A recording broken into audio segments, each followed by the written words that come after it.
Global warming, one of the hottest topics of today.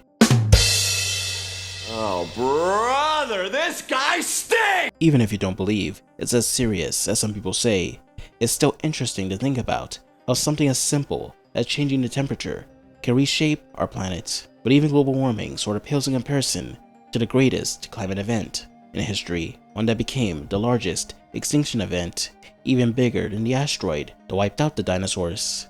I'm talking about the Great Dying. Around 252 million years ago, enormous volcanic eruptions in what is now Siberia began pouring lava across the landscape. These weren't normal eruptions that lasted a few weeks or months.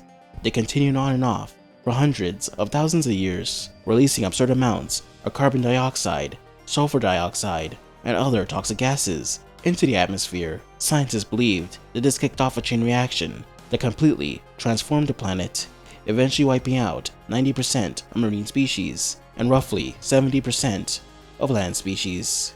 What if something like this happened today?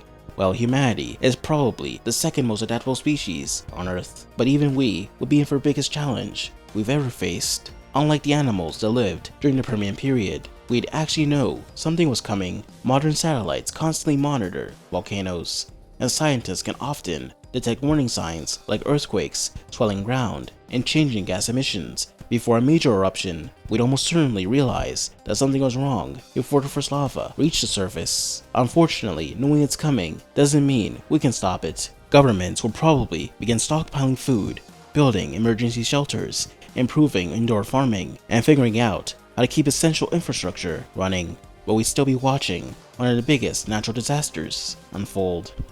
Once the eruption really gets going, everyday life would change overnight. The atmosphere would begin filling with sulfur dioxide, carbon dioxide, and a whole cocktail of other volcanic gases. Walking outside will become less pleasant, and in some areas it will become outright dangerous without protection. Respirators will probably become as common as jackets whenever air quality becomes poor. Working from home will become the norm for many office jobs. Schools will most likely increasingly move online. Food will become another huge problem. The new particles in the atmosphere will reflect sunlight back into space, making the world darker and cooler at first. Many of the crops we rely on today simply aren't built for those conditions. Harvests of wheat, corn, and other staple crops will begin shrinking. Now, that doesn't necessarily mean that humanity would immediately starve. We do actually have crops that can tolerate lower light levels, but we'd almost certainly shift more food production indoors, using greenhouses and vertical farms with artificial lighting. But that's where problems show up. Volcanic gases will create acid rain, which could damage crops and contaminate soil. On top of that, the unstable climate will likely produce stronger storms capable of damaging greenhouses and indoor farm facilities. Even if we could grow enough food, it would probably be more expensive. Electricity, maintenance, repairs, and climate control all cost money, and those costs would inevitably be passed on to the consumer. Going grocery shopping will probably become significantly more expensive than it is today. Then there's the oceans, which honestly might have it even worse. As more carbon dioxide dissolves into seawater, the oceans become more acidic, which makes it difficult for coral, shellfish, and many tiny marine organisms to build their skeletons and shells. Those tiny organisms might not seem very important, but they're the foundation of entire food chains. If they disappear, fish populations begin collapsing as well. That means fewer fish for us to catch, which removes one of humanity's biggest food sources. And the damage doesn't stop there. On land, changing climates and failing crops will kill off many plant species, leaving herbivores with less to eat. As herbivores' populations decline, predators eventually follow. Over time, we likely notice something incredibly depressing: fewer birds, insects, and mammals roaming the forests.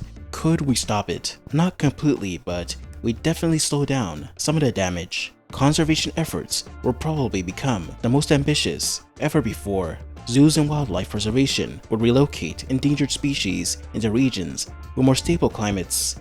The problem is that all this would cost unbelievable amounts of money. Governments would constantly have to decide where the limited resources should go. Should they spend billions protecting coral reefs, or should that money go towards feeding people? Should they save endangered species, or invest in building more indoor farms? Those debates would inevitably become more political. And unfortunately, not every species will make the cut. Would humans survive? I think there's a pretty good chance we would. We'd adapt, we'd invent new technologies, and we'd most likely find ways to keep civilization in some form. But the world we'd live in afterward would look nothing like the one we know today.